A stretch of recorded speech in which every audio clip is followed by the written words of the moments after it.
How to write the historical context for your DBQ essay. If you don't already know, the DBQ has certain elements that you must complete in order to get a high score on your DBQ. This is why you want to be familiar with the rubric, or at least read it in the beginning when it's given to you. The first thing I'm going to do before I read the directions is look at the prompt. Your essay is graded on how well you answered the prompt, so if you don't answer it, you're automatically going to fail. The prompt for our essay is, to what extent did the Second Great Awakening shape reform? Now that you know this, you want to make sure that the historical context correlates with the prompt. Now, we can read the directions. First, your thesis. Present a thesis that makes a historically defensible claim and responds to all parts of the question. The thesis must consist of one or more sentences located in one place, either in the introduction or in the conclusion. 2. Argument development. Develop and support a cohesive argument that recognizes and accounts for historical complexity by explicitly illustrating relationships among historical evidence, such as contradiction, corroboration, and/or qualification. 3. Use of the documents.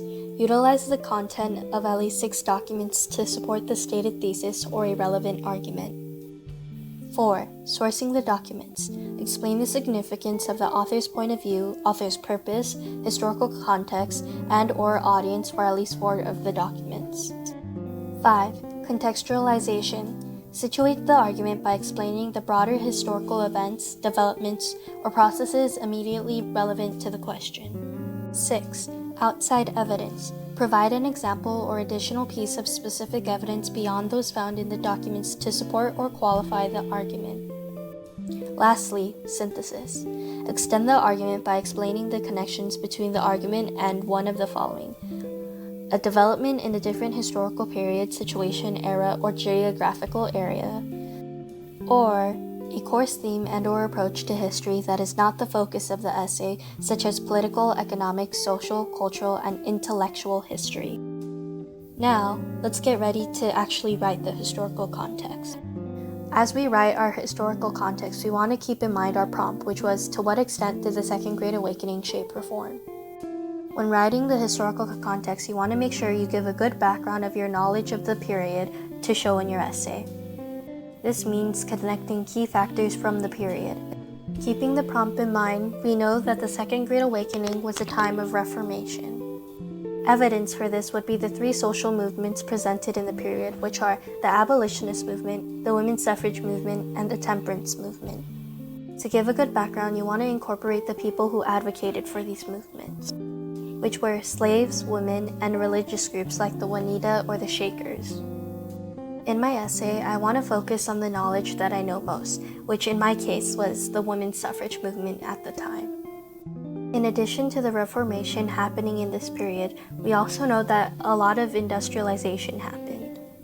This would be a good addition to your essay because with industrialization came the Lowell system, and the Lowell system was one of the key things in this chapter that shows how women could defy the social norms of the time. An important thing to note is that you can't just name drop things in your essay. You need to show reasoning and explanation as to why this correlates with your prompt and essay. This is why I'll talk about how the Lowell system affected the time period and the ideas of equality for women. With that, I'm going to tie the abolitionist movement with the women's suffrage movement because they went hand in hand in the period. You might be thinking, what about the temperance movement? Well, that's kind of a part of the women's suffrage movement, so maybe later in my paragraphs while I'm sourcing, I'm going to add that as a small detail. This being said, this is what I would write for the prompt that we were given. Prior to the Second Great Awakening, there's a major economic and cultural shift within America. America was becoming a more industrialized nation through its new innovations like the cotton gin factories and a new thriving labor system known as the Lowell system. This change in how the economy would prosper affects many Americans culturally. For instance, we see the beginnings of a middle class that further shapes the plain folk idea expressed in the time. In addition, we have the Lowell system that brought women factory workers to live within the same infrastructure they were working in. This ended up being a success, which validated the beliefs that women were just as capable as men, and it proved that women could be more than just housewives. The roles of women were being redefined, and ideologies like Republican motherhood, cult of domesticity, and the Southern Belle were being criticized. The idea of equality grew and influenced the abolitionist movement that fought for slaves' rights. The small seeds of progressive thinking presented in the chapter created pathways to the Second Great Awakening, which leads to real change and reformation. I hope you found this video helpful and that it provided you with the tools to write a good historical context. Thank you for watching.